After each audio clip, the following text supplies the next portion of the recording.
Hiya, welcome back to the channel. So we have a Ford C-Max 1.6 Zetec, and this video I'm going to be performing a service on it. So let's get on with that. And to do that, I'm going to have to get underneath it because, of course, we've got a stupid under tray fitted. So it's held on with various different fixings, including some that I think are T30s, some that are like roofing screws or some shit, 8mm roofing screws, and then whatever them are at the back, probably more T30s. But I'm going to take them off camera because it'll be easier that way, and then I'll come back. Yes. And now that is off, we can see the oil filter and also the oil drain. And anyone who watches these videos I've seen in the past, watch my other videos, you might have seen me avoid taking the under trays off, and I will usually, if possible, avoid taking the under trays off, and I will put more effort into avoiding taking an under tray off than actually just taking it off, and it'll cause me more hassle by not taking it off. But yeah, under trays are a pain in the cock when you're working on the floor, or they can be. But yeah, it's off now, and now we can see everything, so let's stop ranting and get on with it. And now I'm ready to drain the oil, which is a 13mm.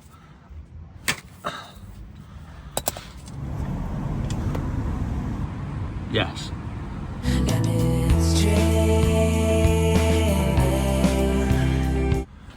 And now that has pretty much finished draining, so before we put the sump plug back in, we'll change our oil filter, which is just a case of grabbing the oil filter with an oil filter removal tool and turning it in an anti-clockwise direction in a vigorous undoing motion, nice and lovely. And some oil might fall out as we do this, as you can see, which is why I've put that underneath it to catch any oil that does spill out.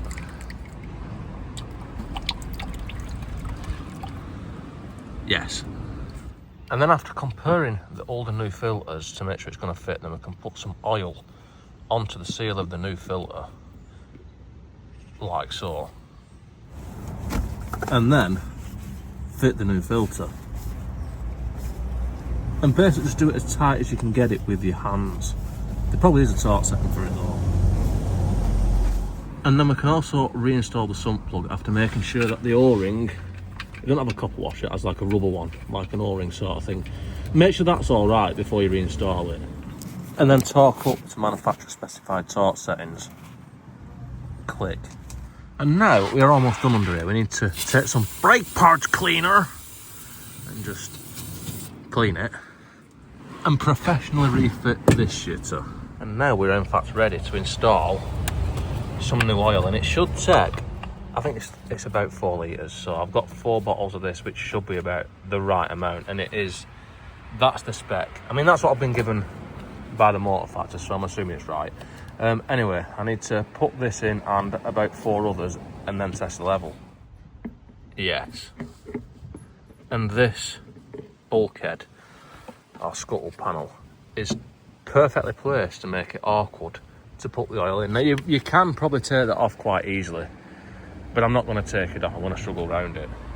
And now, after putting approximately the correct amount of oil in without spilling any at all, it's time to run it, and then I can check the level again. Yes.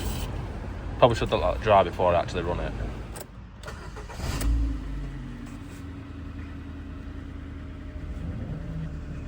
Yes.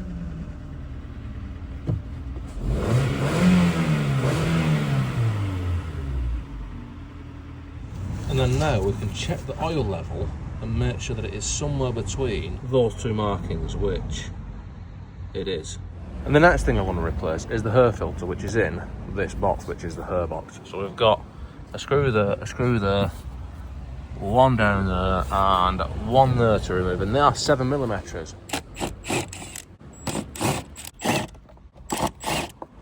And then this should lift out, which is like so, and then we can get to the air filter, which in all honesty, it doesn't really look like it needs replacing, but to get it out, we just basically pull it until it comes out and then replace it with the new one, which you need to make sure it goes onto that.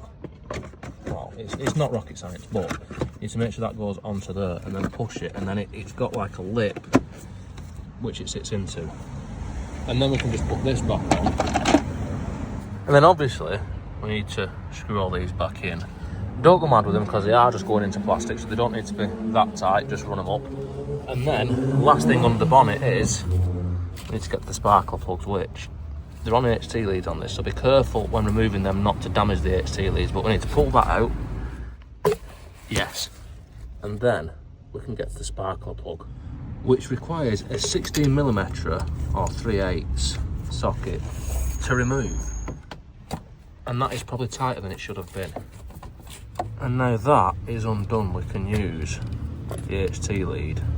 Well, I should be able to use the HT lead. Yes. Yes, it's fallen to the side. And so instead of the HT lead, we'll use a magnet to remove the sparkler plug. And also to reinstall the new one. Yes. So now it's just a case of tightening it up and torquing it to spec. Click. And then refitting this is just a case of pushing it until it clicks. And then I've got the same to do on that one, and that one, which I'm going to do off camera because you've seen it once, so I'll come back when I've done that. And now that is that bit complete. So we are pretty much done underneath the bonnet. Obviously you need to check your levels, so your coolant, top that up if it needs it, your brake fluid, anything, just check all your levels while you're here as well. Anyway, that's us done on the race, so let's shut that shitter.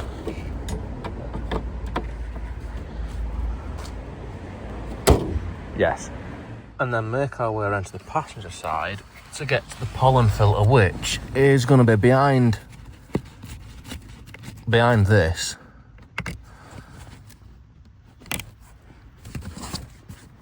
And then we need to turn that round and that round, so that drops down, and then when that drops down we should be able to lift it off and pull it out, which is not working.